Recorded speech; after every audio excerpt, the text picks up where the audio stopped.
আচ্ছা, আমরা এর আগে ইনভেস্টমেন্ট ক্লাবের যেটা দেখিয়েছি পূর্বের ভিডিওতে, আমাদের ক্লাবগুলো থেকে আমরা কিভাবে জয়েন করব, রিজয়েন করাবো এবং রিমুভ করাবো। এরপর আমরা আজকে ইনভেস্টমেন্ট ক্লাবের যে ব্যাংকিং সেক্টরটা আছে বা ব্যাংকের সাথে যে লেনদেন হবে, একটা ক্লাবের সফটওয়্যারে ব্যাংকের সাথে কীরকম লেনদেন হয় আমরা এই জিনিসটা দেখাবো। আমরা প্রথমে একটা ব্যাংকের অ্যাকাউন্ট তৈরি করে নিব। দেখেন,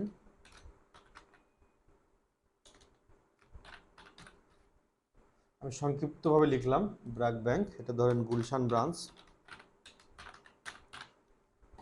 একটা ব্রাঞ্চের কোড দিব।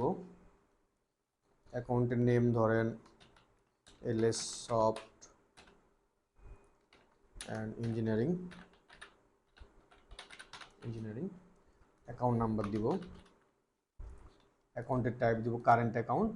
এখানে ওপেনিং ব্যালেন্স আছে আমাদের ধরেন 1,20,000-এর মতো।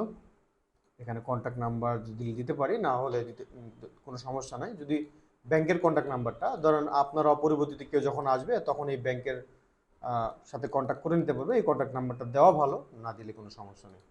আচ্ছা, আমরা একটা ব্যাংকের অ্যাকাউন্ট তৈরি করলাম। এভাবে আপনি চাইলে মাল্টিপল ব্যাংকের অ্যাকাউন্ট তৈরি করতে পারেন আপনার এই ইনভেস্টমেন্ট ক্লাবের এগেনস্টে। এরপর দেখেন আমরা অল ট্রানজেকশানে যাব। ট্রানজেকশানে দিয়ে দেখতেছি আমাদের একটা ট্রানজেকশান হয়েছে। সেই একটা ট্রানজেকশন আমাদের ওপেনিং ব্যালেন্স, আমাদের 1,20,000 টাকা ওপেনিং ব্যালেন্স হয়েছে আমাদের এই ব্যাংকের অ্যাকাউন্টে। আচ্ছা, আমরা এখন নিউ ট্রানজেকশনে যাব। ট্রানজেকশনে গিয়ে দেখতে পাচ্ছি যে আমরা অ্যাকাউন্টটা সিলেক্ট করব। অ্যাকাউন্টটা সিলেক্ট করার সাথে সাথে আমরা ক্রেডিট মানি, ক্যাশ ইন, দেখা যায় যে আজকে আমাদের ইনভেস্টমেন্ট ক্লাবে টোটাল আমাদের 5 লাখ টাকা, এখানে আমাদের কেউ ডিপোজিট করছে বা কোনো 10টা বা 5টা গ্রাহক মিলে আমাদের 5 লাখ টাকা ডিপোজিট হয়েছে। সেই ডিপোজিটটা আমরা ব্যাংকের মাধ্যমে আমরা সফটওয়্যারে ইনপুট করব। তারা ব্যাংকে জমা করছে, সেই টাকাটা আমরা কীভাবে ব্যাংকের মাধ্যমে সফটওয়্যারে জমা করব। আমি 5 লাখ টাকার অ্যামাউন্টটা লিখলাম, রেফারেন্স লিখলাম হচ্ছে ব্র্যাক ব্যাংক। যেহেতু আমার ব্র্যাক ব্যাংক, আমাদের ব্র্যাক ব্যাংক লেখার দরকার নাই, আমি লিখবো যে 5 মেম্বার ডিপোজিট, তার মানে 5টা মেম্বারের ডিপোজিট। এখানে আমি রেফারেন্স দিলাম। আমরা 5টা মেম্বারের নাম লিখতে পারি, যে রাকিব, সাকিব অথবা সজীব। আপনারা 5টা মেম্বারের নাম লিখে দিবেন, অথবা যেভাবে হোক আপনি একটা ডিসক্রিপশন দিয়ে যাবেন। এখন আমি দেখতে পাচ্ছি আমরা টোটাল 1,20,000 এবং এখন 5 লাখ, এই টোটাল 5 লাখে আমরা টোটাল 6,20,000 আমাদের কি ব্যালেন্স হবে। আমরা ট্রানজেকশনে যাব। দেখেন আমাদের এই ট্রানজেকশনে যাওয়ার পর আমাদের টোটাল ব্যালেন্স দাঁড়াইছে হচ্ছে 6,20,000। ঠিক এভাবে যখন আমরা ব্যাংক থেকে কোথাও ইনভেস্ট করব, কোথাও ব্যাংক থেকে টাকা উত্তোলন করে আমরা কাউকে দিব, বা কেউ আমাদেরকে উইথড্র রিকোয়েস্ট করবে, সেই সময় আমরা কি করব, ক্যাশ আউট করব।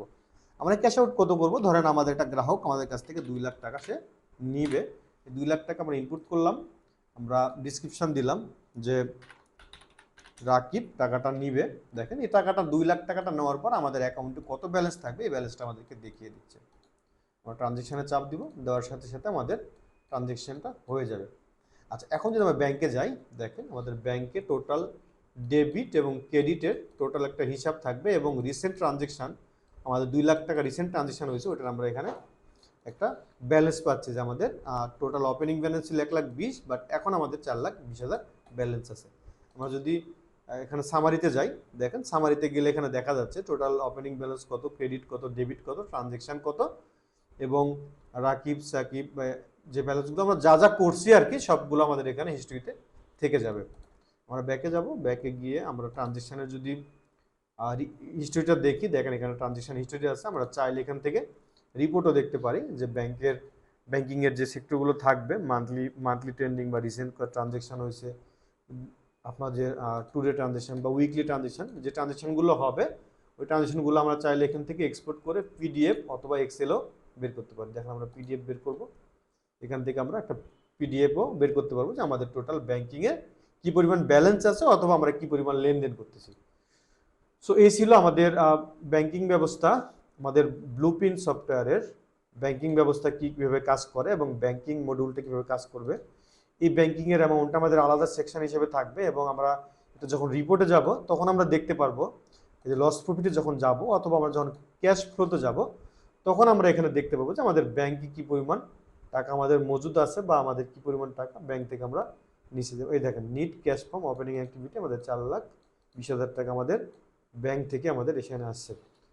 তো এই ছিল আমাদের আজকে ব্যাংকিং ভিডিও। আপনাদের যদি এই ব্লুপ্রিন্ট সফটওয়্যার সম্বন্ধে কোনো আইডিয়া না থাকে তাহলে আপনি আমাদের নাম্বারে কল করে জানতে পারেন। আর আশা করি ব্লুপ্রিন্ট সফটওয়্যারটি আপনার ভালো লাগবে। আর যদি সফটওয়্যারটি ভালো লেগে থাকে আমাদের ডিসক্রিপশন নাম্বারে ফোন দিয়ে আপনি সফটওয়্যারটা প্রাইস জানতে পারেন, অথবা আপনি ডিরেক্টলি আমাদের ওয়েবসাইটে যাবেন। আমাদের ওয়েবসাইটের লিঙ্ক হচ্ছে blueprint.lssoft.xyz। এই লিঙ্কে গিয়ে আপনি ডিরেক্টলি এই সফটওয়্যারটি পারচেস করতে পারবেন এবং অথবা আপনি 14 দিনের ট্রায়াল নিতে পারবেন। ধন্যবাদ সবাইকে ভিডিওটি দেখার জন্য। আমাদের সাথে থাকবেন এবং চ্যানেলটি সাবস্ক্রাইব করবেন যেন পরবর্তীতে ব্লুপ্রিন্ট অথবা অন্যান্য সফটওয়্যার আপডেট পেয়ে যাওয়ার জন্য।